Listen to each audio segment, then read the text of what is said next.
Please खोल दो ना। आज हम आपके लिए लाए हैं मंटू का अफसाना खोल दो। अमृतसर से स्पेशल ट्रेन दोपहर 2 बजे को चली और 8 घंटों के बाद मुगलपुरा पहुंची। रास्ते में कई आदमी मारे गए, मुतअद्दिद जख्मी हुए और कुछ इधर उधर भटक गए। सुबह 10 बजे कैंप की ठंडी ज़मीन पर जब सिराजुद्दीन ने आंखें खोली और अपने चारों तरफ मर्दों, औरतों और बच्चों का एक मुतलातम समंदर देखा तो उसकी सोचने समझने की क़ुव्वतें और भी ज़ईफ़ हो गईं। वो देर तक गदले आसमान को टिकटिकी बांधे देखता रहा। यूँ तो कैंप में हर तरफ शोर बरपा था, लेकिन बूढ़े सिराजुद्दीन के कान जैसे बंद थे। उसे कुछ सुनाई नहीं देता था। कोई उसे देखता तो ये ख्याल करता कि वो किसी गहरी फिक्र में गर्क है, मगर ऐसा नहीं था। उसके होशो हवास शलते, उसका सारा वजूद खला में मुअल्लक़ था। गदले आसमान की तरफ बगैर किसी इरादे के देखते देखते सिराजुद्दीन की निगाहें सूरज से टकराईं। तेज रोशनी उसके वजूद के रगो रेशे में उतर गई और वो जाग उठा। ऊपर तले उसके दिमाग पर कई तस्वीरें दौड़ गई। लूट, आग, भागम भाग, स्टेशन, गोलियां, रात और सकीना।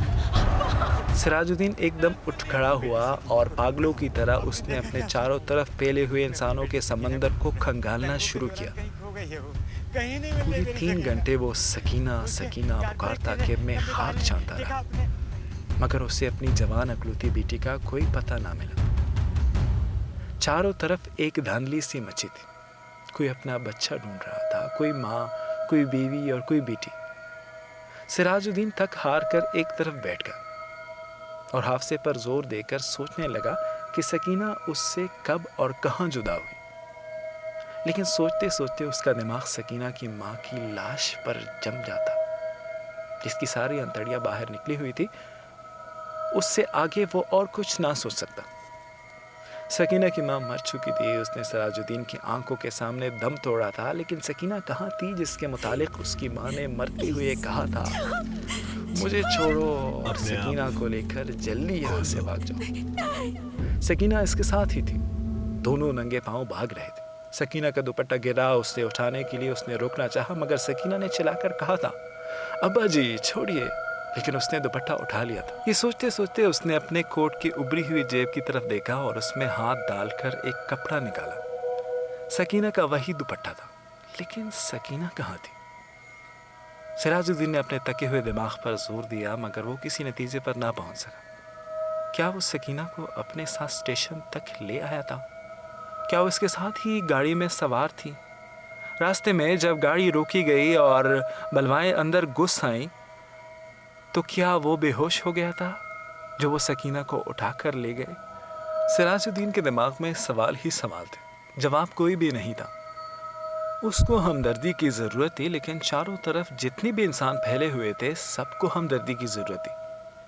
सिराजुद्दीन ने रोना चाहा, मगर आंखों ने उसकी मदद नहीं की। आंसू जाने कहाँ गायब हो गए थे। 6 रोज़ के बाद जब होशो हवास किसी कदर दुरुस्त हुए तो सिराजुद्दीन उन लोगों से मिला जो उसकी मदद करने के लिए तैयार थे। 8 नौजवान थे जिनके पास लारी थी, बंदूकें थीं। सिराजुद्दीन ने उनको लाख लाख दुआएं दी और सकीना को होलिया बताया। गोरा रंग है और बहुत ही खूबसूरत है। मुझ पर नहीं, अपनी माँ पर थी। उम्र 17 बरस के करीब है, आंखें बड़ी बड़ी है, बाल स्याह, दाने गाल पे मोटा सा तिल। मेरी अकलौती लड़की है, ढूंढ लाओ, तुम्हारा खुदा भला करे। रज़ाकार नौजवानों ने बड़े जज्बे के साथ बूढ़े सिराजुद्दीन को यकीन दिलाया कि अगर उसकी बेटी जिंदा हुई तो चंद ही दिनों में उसके पास होगी। 8 नौजवानों ने कोशिश की। जान हथेलियों पर रख कर वो अमृतसर गए। कई औरतों, कई मर्दों और कई बच्चों को निकाल निकाल कर उन्होंने महफूज मुकामों पर पहुंचाया। 10 रोज गुजर गए, मगर इन्हें सकीना कहीं ना मिली। एक रोज वो इसी खिदमत के लिए लारी पर अमृतसर जा रहे थे कि 6 हड़पा के पास सड़क पर इन्हें एक लड़की दिखाई दी।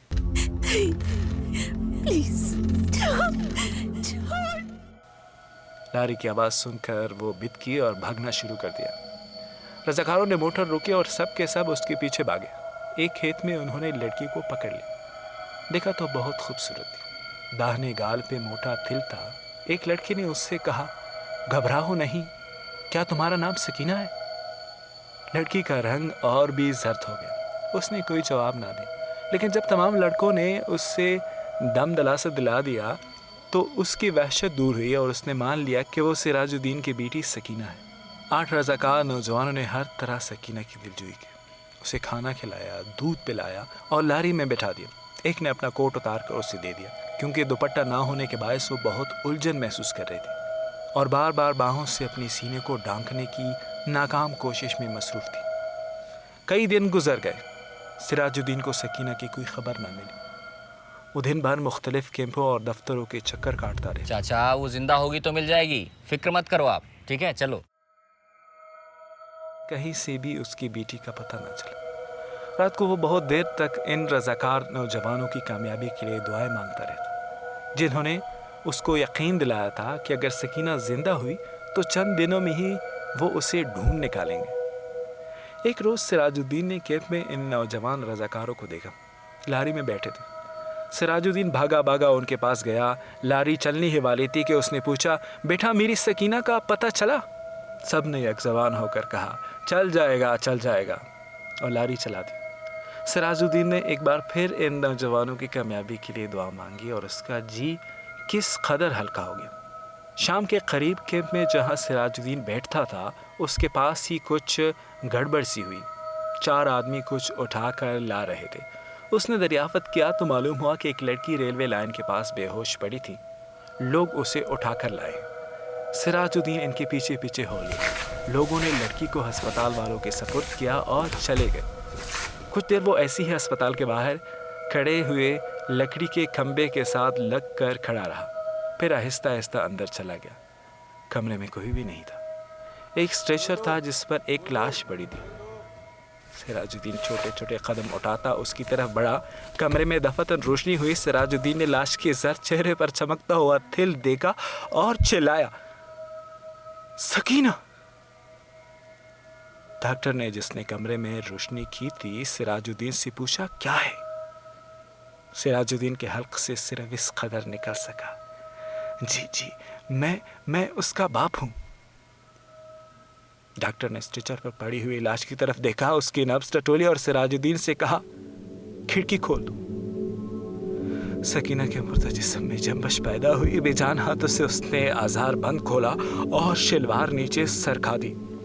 बूढ़ा सिराजुद्दीन खुशी से चलाया, जिंदा है मेरी बेटी, जिंदा है। डॉक्टर सर से पैर तक पसीने में गर्क हो गया। खोल दो फ्रमंटो।